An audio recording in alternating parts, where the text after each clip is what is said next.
that working? Are we live? Looks like it. Yes. Okay. Good. Right. Happy Tuesday, everyone. Sorry for missing my usual streaming day, but um, well, I've just been a little bit under the weather lately, and yeah.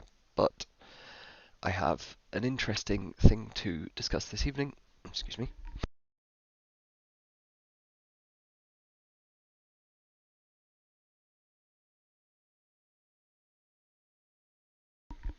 If I can get over the hay fever.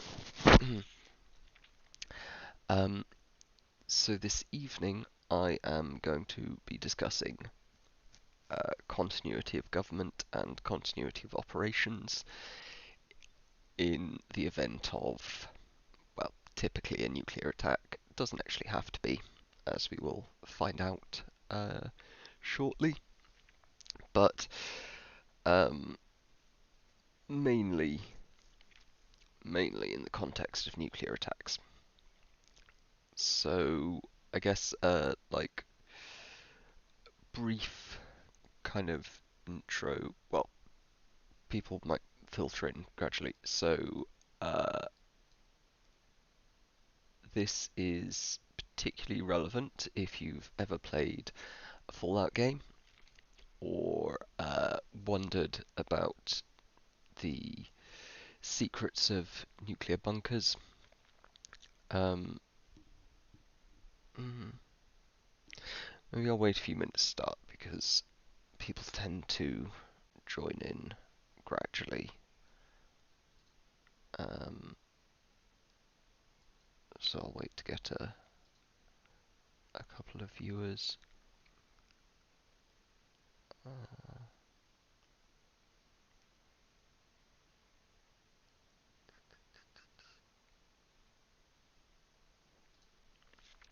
Hey J-Tibbs. Yes, indeed, continuity of government. Um, let's see. Right, so let's dive into it a bit then. Um, yeah, so essentially, continuity of government is the idea or the set of processes by which a government ensures that it keeps on functioning through a disaster. And continuity of operations is a very similar thing, but, or rather, the continuity of government is the idea that the government survives. Continuity operations is that it keeps on doing its functions. So, particularly, continuity operations is ensuring that it keeps on maintaining the ability to respond to the crisis. And historically, this is mostly ensuring that it maintains the ability to retaliate or to step down in the event of a nuclear war, particularly in the event of a first strike against the government. So most of what I'm going to be chatting about is going to be focused on the US government, partially because it's got the most like openly um, known continuity government system, at least of the kind of big functioning systems, and partly because it's uh, fascinating and mad, and they went absolutely ridiculous with trying to make sure that the government will survive in the event of the nukes falling. So um, I thought I'd kind of talk about a few of the sites um, of COG, continuity government, and continuity operations, like what each one of them is supposed to do, and a little bit about like what they do now. Um, First, though, it's worth thinking about like how this arose. Um, Ooh, emergency preparedness branch in Canada. The emergency preparedness planning of governments is fascinating, and uh, yeah, if you're interested in that area, seems like a cool gig. I know the the UK uh, contingency planning groups have worked on things that include like what to do if a bunch of extraterrestrials attack. I'm not sure what their plan is in that eventuality, but it's nice to know there is a plan. Although, as I'll get to, some of these plans are easier made than implemented. Um, and yeah, Neon, I thought I'd talk about this partially because I've been reading up on it recently, rereading a couple of books that particularly interest me. So, in particular, shout out to, yeah, I mean, to be honest, AI is probably, especially if you're safety minded, is probably going to have greater expected value. Um, but yeah, um, so Garrett M. Graff uh, wrote this excellent book, Raven Rock, which is about the kind of mechanics of continuity government and operations, named after the Raven Rock Mountain Complex, otherwise known as Site R, which is the first on our little tour. Um, so I've been rereading that. Well, I reread that the other week, and it reminded me both of how interesting this subject is, but also the fact that it's potentially tremendously important. Um, Vital government services and defence capabilities are potentially very important during a crisis, whether it's a nuclear crisis or not, and ensuring that they continue working may be the only way we have of ameliorating certain risks. So, using nuclear war as the most salient example here, uh, there's the obvious side where, in order to maintain the threat of maintain an effective second strike posture. So, in order to maintain the ability to respond to a first nuclear strike, and in order to theoretically at least deter a first nuclear strike, you need to have a functioning system of command and control in order to respond, in order to fire back that second salvo. Now, you can do that as the Russians tried to do, as the Soviets tried to do a bit more, by automating the system, producing a what's sometimes referred to as a dead hand, by which uh, a lack of signal from the leadership will signal to launch. They did have a system that sort of does this called Perimeter. It's more semi-automatic. It's not the full like Doctor Strangelove um, doomsday device, uh, but it nevertheless automates or semi-automates the response to a US nuclear strike. So the idea is this system, once it's switched on, it is fail deadly. Once it's switched on, the a series of sensors around, particularly Moscow. I'm not sure if it was other cities as well, but certainly Moscow. Pressure sensors, radiation sensors, light sensors would be switched on and would send signals to a command center. And if the command center received the signals, regardless of any other orders, unless the system was switched off and they were told to stand down, they would fire a single rocket up, uh, just a ballistic missile carrying a radio transponder that would send out a very low frequency signal to all of the silos and the bomber wings and the submarine groups, telling them that Mother Russia has been attacked and fires the missiles. So the US, and as Doctor Strangelove says in the film, aping Herman Kahn from his book on thermonuclear war. He says that this system only works if you tell people about it, which is Russia wasn't very clear about the existence of this, even to the US, which was perhaps a flaw in their strategic thinking. Um, but it works best if you tell people because the other side needs to know that a response is guaranteed. But it needs to have the confidence of the other side. The other side needs to believe that it will work. Um, so Russia did the Soviet Union did the automated approach.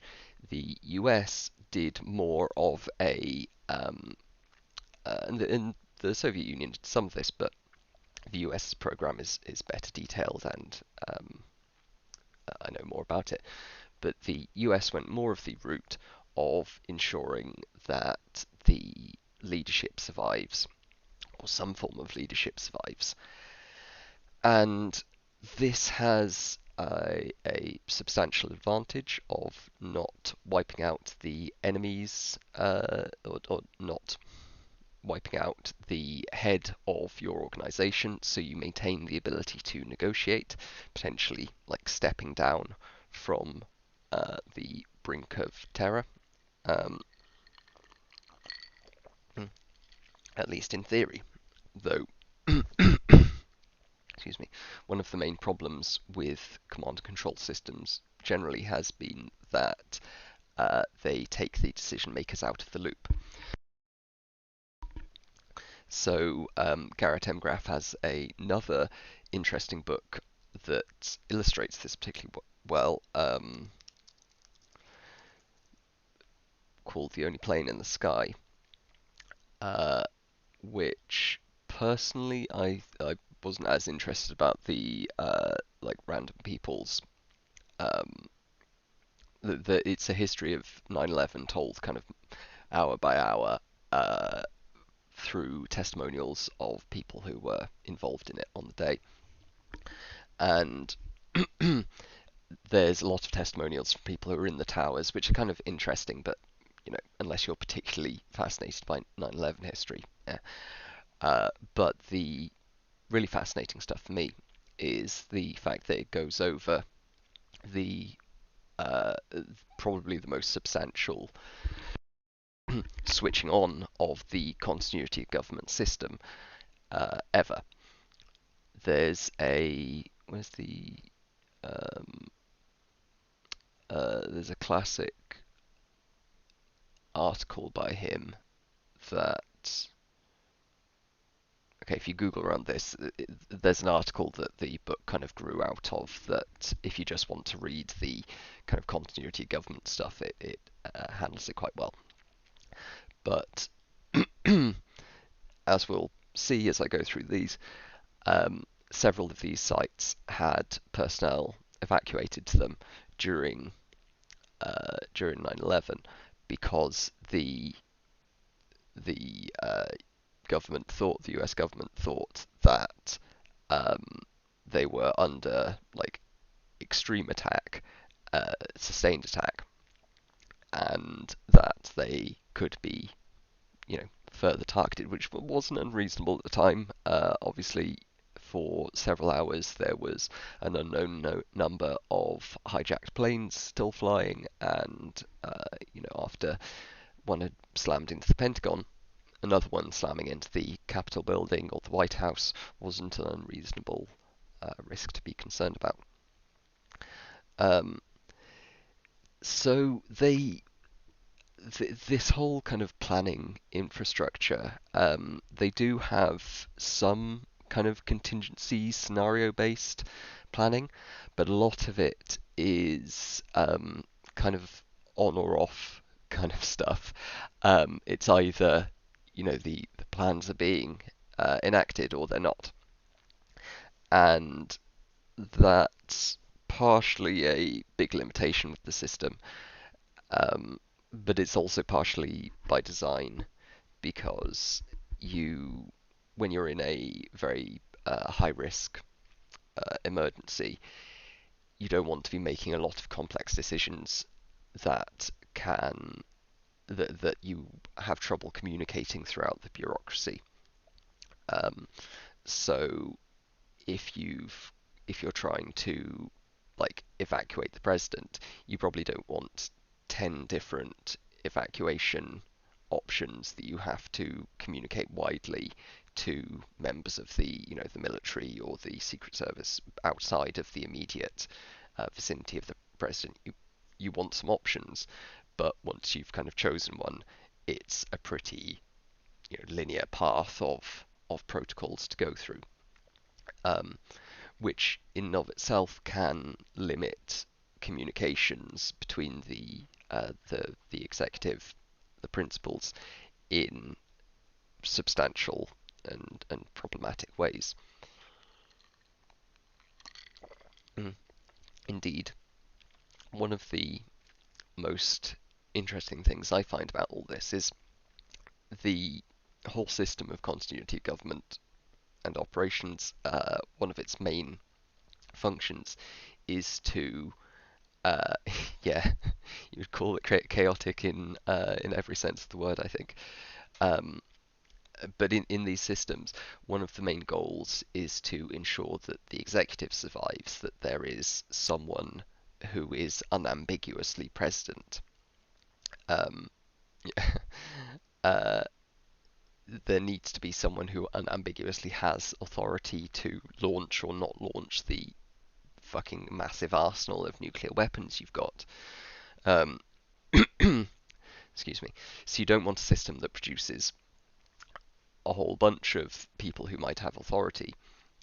So you've got to get someone in the chain of command, the what's it called? Like the survival chain, um, to survive. But the easiest way to do that might seem is to get the president himself to survive. But every time these processes have been either enacted for real or as part of a drill, not that they've been enacted for real that many times, but every time that's occurred, the president the actual president at the time has at least indicated that they would be very, very hesitant to step away from their desk at the critical moment, which is admirable and probably sensible, but it also means that realistically you're not going to get the president to survive. If there are nukes bearing down on Washington, well, maybe the exception of Trump, because he'll run down to the bunker for a few people shouting outside. But a normal president, um, and this happened with Carter, Reagan, happened to Bush, um, Bush Jr. I'm not didn't happen to Bush Senior. Um, but point is, when they went through these exercises or the processes got started for real, they didn't shirk from their duty and they faced the possibility of death. So instead, you've got to have this whole system for ensuring that one of the designated survivors, one of the people in the sorry, one of not the designated survivor, that's a slightly different thing. One of the people in the presidential line of succession gets out and gets somewhere where they can bunker down, because every president or every sensible president has realized that being taken away from their position of control and position of good communications at such a critical moment can be massively problematic. And um, so let's yeah, actually let's talk about 9/11 as a way of framing this a little bit. So, on the morning of 9/11, after the second plane hit the Twin Towers, um, excuse me just a sec.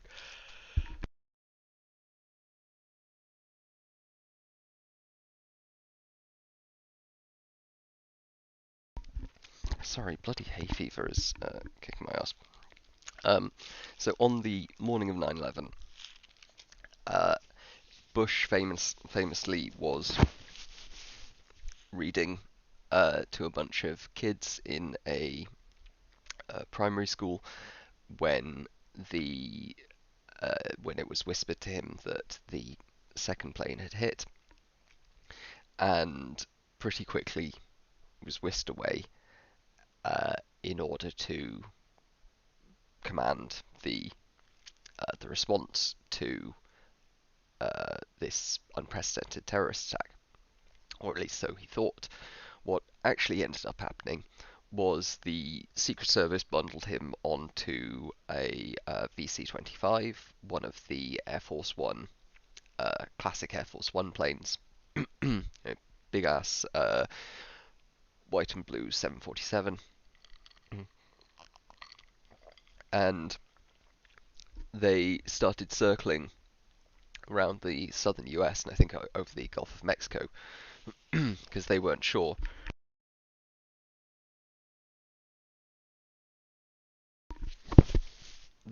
whether it was the White House being targeted next, or whether the presidential motorcade would get hit or whatnot. So the safest place for him to be was in the air, and unfortunately, the old VC-25 planes at the time had terrible communication systems, so they could barely get any phone calls down to the ground, um, let alone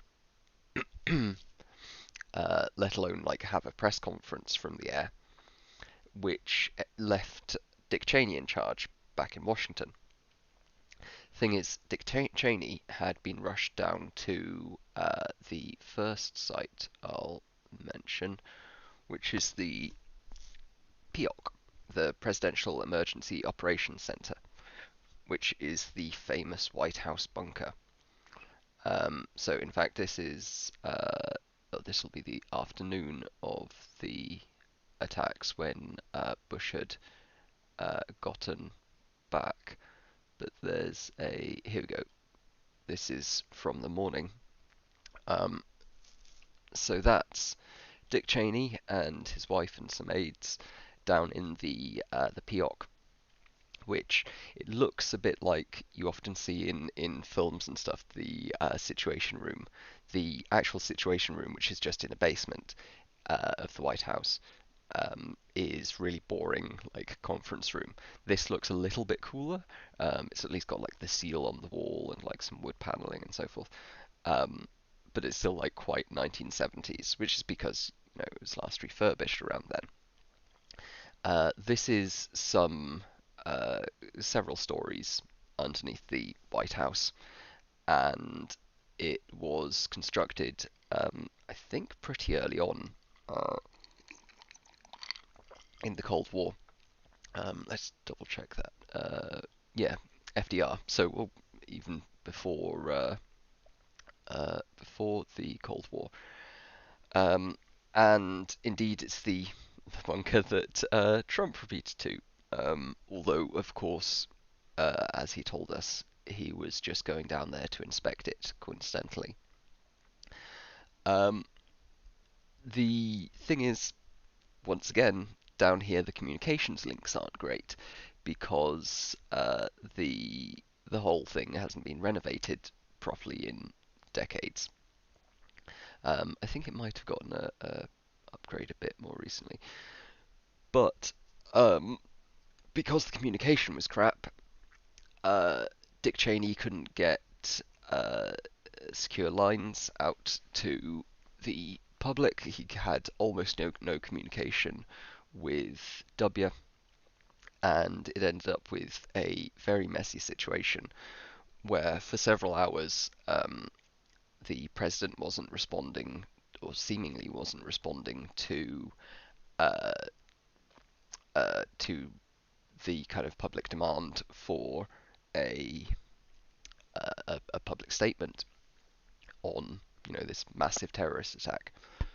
Um, I know this it's ridiculous they hadn't dealt with communication issues, and so Bush was having a massive shouting match. While this was occurring, he was having a massive shouting match with all of his aides, or at least with the Secret Service in the air, because he wanted to get down and reassure the nation. But with Cheney under the White House, and therefore like not actually that safe, because this thing, it's a moderately deep bunker, but it was built in World War II. It'll survive a plane hitting the White House, but a nuke, not really. At least not even somewhat reliably. And they didn't know it could have escalated into nuclear terrorism. Who knew? It was all crazy, everything going mad in the midst of the terrorist attack. Um, so eventually, Bush persuaded his Secret Service to agree to land at Barksdale Air Force Base in order to quickly address the nation from an improvised, I think it was Barksdale, um, an improvised press conference setting before taking off again into the skies. And they tried to do this under, extreme. Say it with me, bloody Mike. Um, Tried to do it under extreme cover of secrecy, and they ended up loading like 40 kilos of bananas on board, along with all the like packed lunches and stuff they just took from the uh, Air Force cafeteria. Um, but by the time that they were taking off again, of course, it was splashed all over the news where he was, because the presidential VC-25 is not exactly a um, not exactly a subtle beast. Um, so so that's the VC-25 where Bush was, and like I say, that kind of feeds in, circles around, because Bush was constantly refusing to uh, uh, to adhere by best practices of continuity of government, optimizing for his survival, um, because it was taking him out of the communications loop. And this is something that, like I say, Carter and Reagan both, probably several others, uh, both indicated they would do if it came down to negotiations for nuclear war in the White House versus stepping onto Air Force One and trying to do them in the air. They would stay in the White House and let their second in command um, get in the air. No, news stations weren't reprimanded, because you know, there was no communication coming from the White House. Like, they hadn't said they were landing anywhere. They hadn't said they weren't landing anywhere. So the local news just reported Air Force One has landed here. Not sure what's going on, and it spread. Um, they were only on the ground for a few hours, and like all of this continuity of government procedures, they keep very quiet, which, like, in some ways means it is a problem, because it means that journalists don't know when they're potentially spreading things that could be dangerous to the safety of the president. Um, so yeah, Cheney, along with um, Condoleezza Rice and Scooter Libby and a bunch of others, went down there.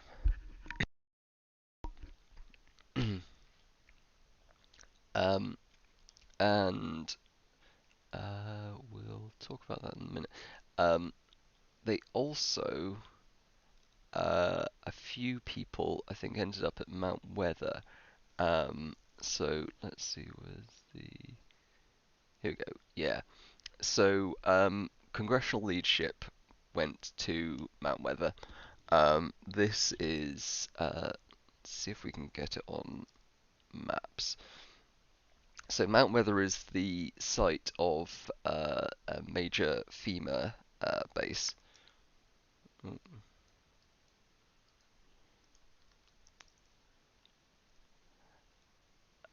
Um, Here we go. Right. So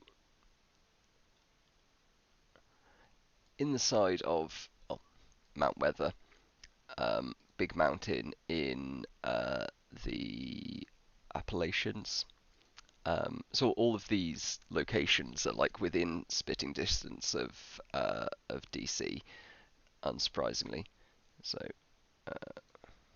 yeah, you've got Washington here, and then oh, I lost it. Where's it gone to?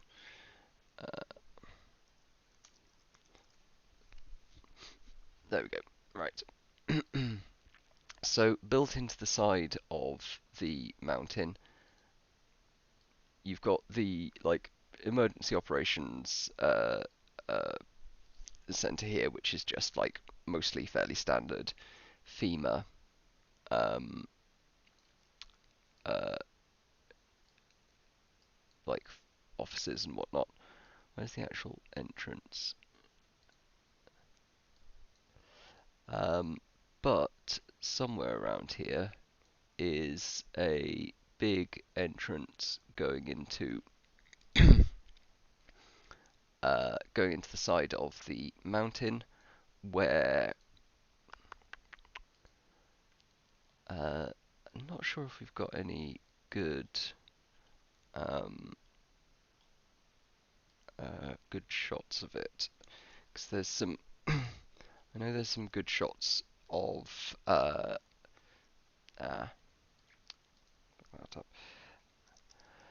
there's some good images of Cheyenne Mountain, um, but not so many of Mount Weather. So Mount Weather was quite an old bunker. It was produced, otherwise known as High Point.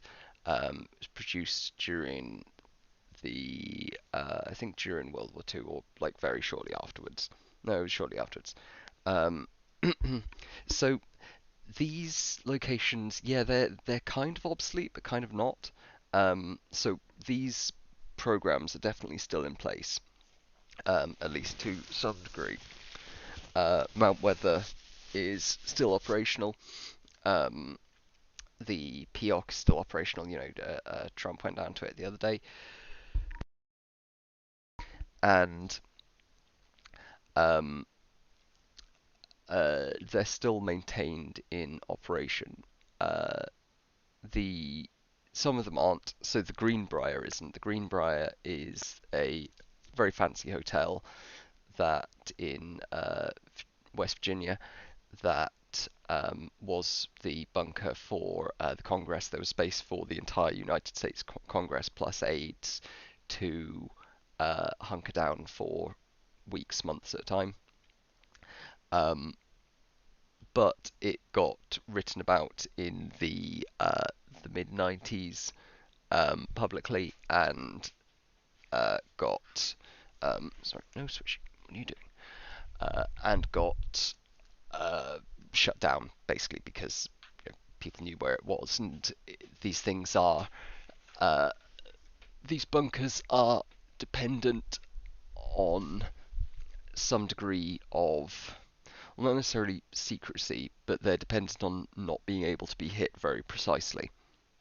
Um, it's possible to make all these bunkers would survive a nuclear war if they didn't get direct hits, but most of them wouldn't take a direct hit. And this wasn't so much of a problem earlier in the Cold War, where, okay, you did have some very big bombs, but the circular error probable of them was measured in like kilometers. Circular error probable is the radius of circle in which 50% of the shots will hit. So what are you doing? Stop it! Just trying to get into a bag that we had some um, fast food and delivery food. Um, so in yeah, like in the 60s, the CEP of these missiles was very far, um, and they had to be very big warheads just because, in order to like have any chance of destroying a bunker, um, you had to take a massive chunk out of the land. So something like Mount Weather would take a like 5-10 megaton hit, a kilometer or so away. That it would probably survive, or at least Cheyenne Mountain certainly would. Mount Weather is a little bit older, um, but Cheyenne Mountain is tougher than Mount Weather. Cheyenne Mountain is probably to the best of my knowledge, is the toughest um, like major nuclear bunker in the US, and even that wouldn't take a direct hit from a like megaton or two uh, class nuke, and even the uh, the Russian SS-18 or the first forthcoming SS-28. I mean, even just the like SS-18, the circular error probable of that is like sub 100 meters, I think. Um, let's see. The CSIS has got a good site for this. Uh,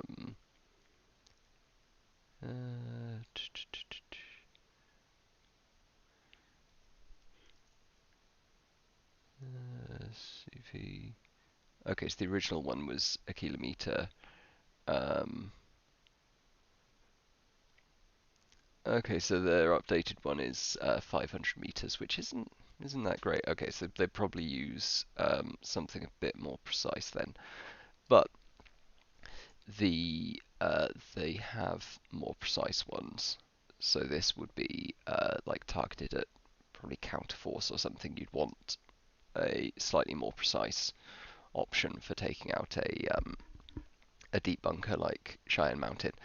But the point is that to answer your question, yeah, pretty much they're obsolete from the point of view of like actually defending against a nuclear strike. Um, but they're still kept in use, as we saw in on 9/11. Um, the whole system is ready to kick into gear, and all of these sites except for the Greenbrier are, well, the Greenbrier is still a hotel. Um, it's just I should do a whole episode on this because the Project Greek Island is fascinating. Um, Essentially, they set up this whole separate like secret accounting off the books, or kind of pseudo on the books of this hotel, in order to construct a nuclear bunker under it, that they hid from the guests and most of the staff. It was like batshit Cold War stuff. So apart from the Greenbrier, all of these sites are still in use, and they do have utility beyond just surviving a nuclear war. Because while they were generally built to survive a strike of nuclear weapons, no, I see what you're going to do. Stop it. Sorry, my cat is just being willful. Um, Despite the fact that they can't take a direct strong hit, excuse me, they are still pretty good against just about anything else. Um, so, if you are under attack by a load of terrorists, then, maybe you want to go hide down here. Um, Personally, I think they're a bit obsolete, at least for those purposes. And Indeed, to some degree, the current planning, the current thinking among planners is somewhat in agreement there, which is why, at least for like the president or anyone who you actually want to like survive reasonably reliably. Um, so I think uh, no, nobody ended up at Raven Rock, did they? So um, previously, earlier on in the Cold War, you had facilities like Raven Rock, which is the kind of backup Pentagon, um, uh, an underground communications facility, uh, very deep, very robust, that houses enough command and control equipment to run a war from. Um, Sites like that were originally the place that the president and the Joint Chiefs of Staff and so forth would run off to. But as you suggest, that's kind of obsolete these days because a single heavy warhead could take it out, or if not, actually kill everyone inside, then at least destroy the communications and all of the tunnels leading to it, and basically render it a very expensive pile of rubble with some people living inside. Which like you might prefer to be in the bunker in that situation than out in the open, but you're still going to need to wait, weeks for anyone to dig you out. At which point, you haven't been commanding the war, so what was even the use of you if you're, the Secretary of Defense or whatever? A president who's, completely uh, uh, covered up with the remains of a collapsed White House and can't be dug out for weeks is no better than a dead president if you've got hours or days to respond to an attack. Um, so uh, the answer to this is stick them in the air, um, or at least keep them on the move. So this has kind of always been the like actually more serious plan or the more practical plan. Um, there's sort of been two big kind of opposing forces in the continuity of government planning uh, uh, community within the U.S. government.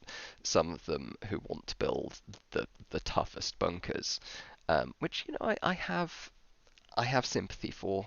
Tough, deep bunkers are really cool and impressive pieces of engineering, and like make for great settings for video games and novels and whatnot. So, I empathise, but the actual practical way of doing it is making sure the president or the generally the command authority can get away from wherever is threatened and can do so in a manner that the enemy can't easily track. So for a while, there were various ships, naval vessels set up to do this. What's the name?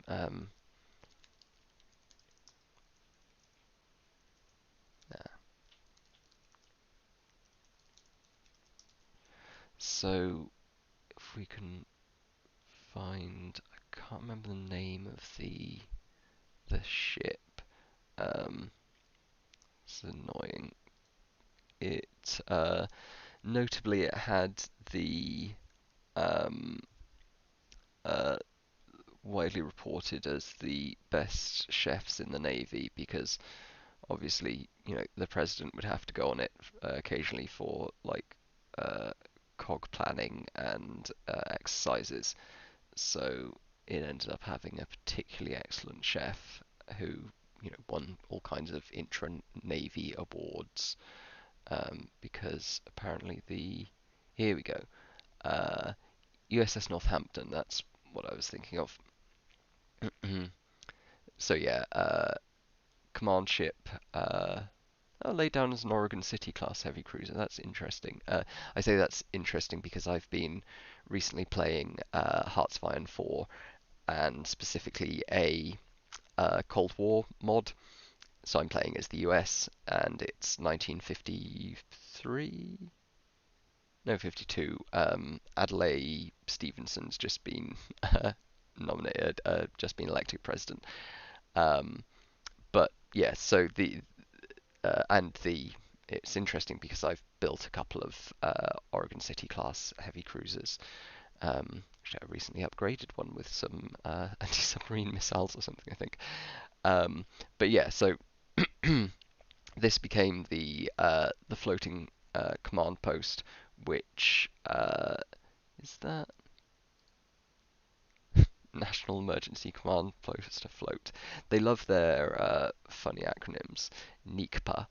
Um, so there's NECPA here, but the more recent one, and the reason why I discuss this is NECAP, uh, the Boeing E4. So regular Air Force One, right? No.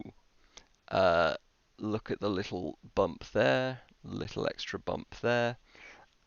This is a even more special than regular Air Force One special plane. So uh, it's part of a mission for the National Emergency Airborne Command Post, NECAP, um, and it's run as part of the Night Watch mission. So that so called because the first commander of the mission really loved Night Watch, as in the Rembrandt painting. Fucking, why does this not?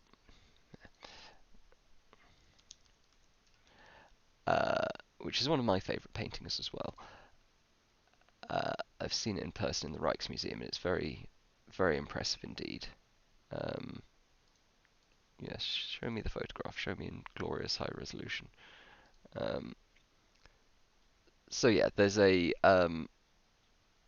oh, you're Dutch chinchilla. Cool. Um, I was born in the Netherlands. It's a excellent country. Uh, so yeah, Night Watch is there's a copy of it on the wall of the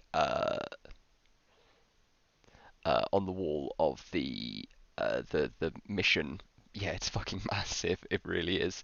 You go up to it, and it's kind of just looming over you, with each of the figures being sort of life size, and it's a beautiful piece. I really love Dutch realism. Uh, anyway, um, so the E4, yeah, there's a painting of Night Watch, or a copy of Night Watch. I really do, don't I? Up on the wall of Offutt Air Force Base in Nebraska, which which is where the Strategic Air Command was based, and now the Global Strike Command is based. Who are the mad bastards who planned MAD, uh, as in mutually assured destruction. Um, so the E4, whereas the normal VC-25 Air Force One, the classic, is optimized for like comfort and well, theoretically for like good communications with the media and all that sort of thing. You know, they've been upgraded since 9/11. They're doing a bit better now. The E4 is optimized for surviving a nuclear war and crucially being able to still communicate during and after a nuclear war. So even more so than the everyone knows that Air Force One is shielded against electromagnetic pulse, so that it can survive the radiation, the pulses of electromagnetic radiation given off by nuclear weapons, particularly nuclear weapons in the upper atmosphere, which overload electronics. The E4 flies completely hydraulically. It doesn't have a any like glass cockpit systems, so it's like half the systems still run on fucking vacuum tubes and stuff. So it's extremely resistant to electromagnetic pulse. A lot of the uh, uh, also the wiring is heavily shielded. A lot of the communications gear on board is quite old school. Um, some of it's extremely advanced. And one of the more fascinating old school communication systems on board is remember I was mentioning earlier the dead hand perimeter system of the Russians. Um, so they have this kind of semi-automated system where they send a rocket up with an antenna that broadcasts. The US did have a system like that. Do they still? Um, Vaguely similar system is less automated, but they did have a rocket broadcast launch orders. Uh, but the E4 instead has a 5 mile long antenna that trails out behind it. Just this fucking huge, like, just line of wire, and it circles around to produce one big antenna loop, 5 miles in circumference, and uses that to broadcast extremely low frequency radio signals that can penetrate some water and get down to nuclear subs broadcasting nuclear subs at low depth, and thereby communicate with all of the nuclear forces in order to um, it also broadcasts to Nightwatch ground entry points. So these are uh, uh, various voice links set up that allow communication between ground and secure communication between ground and the aircraft. And these were all plugged in to ARPANET back in the day. So one of the main reasons why ARPANET, the precursor to the internet, was developed was in order to create a very robust, survivable um, system for communications in the event of nuclear war. Because traditional like telephone networks, you've got big trunk lines connecting cities. If one of those gets hit, if one of the exchanges gets hit, then no more communications.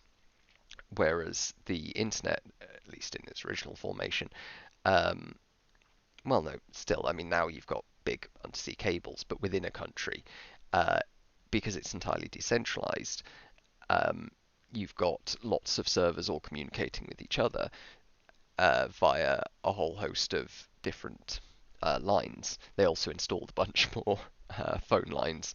A lot of the, actually, an interesting amount of the continuity of government and operations infrastructure was constructed by or like contracted to Bell Labs, Bell Telephone, because they had lots of explanation for lots of justification for um, having communications infrastructure everywhere. They ended up creating a lot of the early like network infrastructure that the US government relied on for surviving nuclear attack. What's that?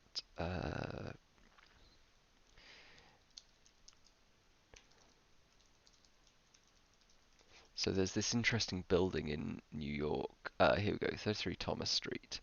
Um, uh, that was um, originally built as a nuke-resistant phone exchange. Uh, you notice no windows. It's featured in quite a few TV shows. It's been in Mr. Robot and um, oh, there we go. Okay, so it was under AT&T. They got rid of some of the facilities, but after 9/11, they took them back. Took some of them back. Um, excuse me.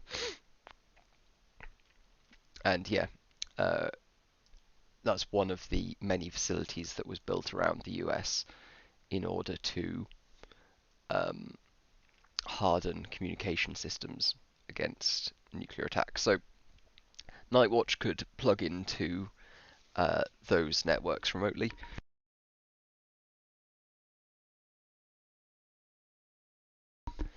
in order to communicate with ground forces and um, to maintain an open comms line. And yeah, so that's the E4 uh, Nightwatch mission. It follows the president around basically wherever he goes in the world. So any trip that takes him outside the US will almost always have at least one of these following him. Not necessarily to the same airport, often deliberately not to the same airport, um, but somewhere in the area there will typically be an E4 standing by because while it's not the most comfortable ride in comparison with the VC-25 classic Air Force One, um, it is considerably more effective at surviving a nuclear attack and communicating to the forces. And you know this seems to me like a better system than the Soviets had. You know this uh, and they've got a little hump on top of it to provide like satellite communications, and it's got a bunch of various type band comms and like more standard communication systems. It's got upgraded radar, etc., etc. Um, so certainly, if I wanted to command the retaliation of nuclear forces, I would choose this over a bunker, and I would choose this over a missile that goes up when a spike in barometric pressure combined with a spike in light intensity is sensed near Moscow, because there's a lot of stuff that can go wrong in that system. Um, Problem is, this costs a hell of a lot of money, and that's only a fraction. So $223 million per plane in 1998 dollars um, is both a it's gone up since then, so it's probably more than 300 million now. Um, well, actually, they're replacing them, I think, soon. But also the overall program costs a lot more to run than that. They try to have at least one of these on standby 24 hours a day, and for a while the Looking Glass mission would keep one of these in flight 24/7 um, back in the crazy days of the Cold War. Though of course they did that with strategic bombers as well, because they were fucking insane, and occasionally those bombers would fall out of the sky and drop nukes on the east coast of the US, or Spain, or uh, Greenland. But they stopped doing that and just kept it up with this, and then gradually scaled that back. But even with it not flying 24/7, it's still pretty fucking expensive to keep running, and that's a large part of the reason why the Soviets didn't do something comparable, because it was much much cheaper and easier to set up a bunch of sensors that will go off if they think that Moscow's been nuked. Um, so yeah. Uh, okay, I think that's a nice little overview. I am sorry I haven't been broadcasting a bit more recently. I've just had a bit of a rough last week or so. Uh, but I figured I'd come on today because I wanted to, if I was going to miss Mondays, I would at least do an extra one today to kind of to keep up with it. Because I do enjoy doing this streaming, and I love telling people about things and having lovely folks in chat um, to answer and ask questions and whatnot. Um, but yeah, just had a rough week or so. Um, but tomorrow we've got Jennifer Crouch of Jiggling Atoms coming on. She is a very interesting artist, doing lots of like sciencey uh, stuff on the interface between science and art, and I'll be discussing some of her projects with her. So I'm looking forward to that, and I like having interesting guests on. Um, so yeah, I think I might leave it there. Um, I'd rather kind of stop now and not over do it for myself. Um, but yeah, I hope you enjoyed that little chat about some of the continuity of government systems that the US has. Um, I'll probably do a more like prepared thing about this sometime because it is a topic that interests me very much. Uh, and I've been thinking about doing something like a like proper presentation on it for a while, but I figured it's something I can talk about, and I didn't want to spend ages just preparing and then not being able to do it. I don't know. I'm muttering incoherently now. But yeah, thank you for watching, and do tune in tomorrow when, like I say, I'll have an interesting guest. So that'll be my usual 8 p.m. Um, or thereabouts. And yeah, okay. Well, have a good night, everyone. Ta ta, and I'll see you when I see you. Bye.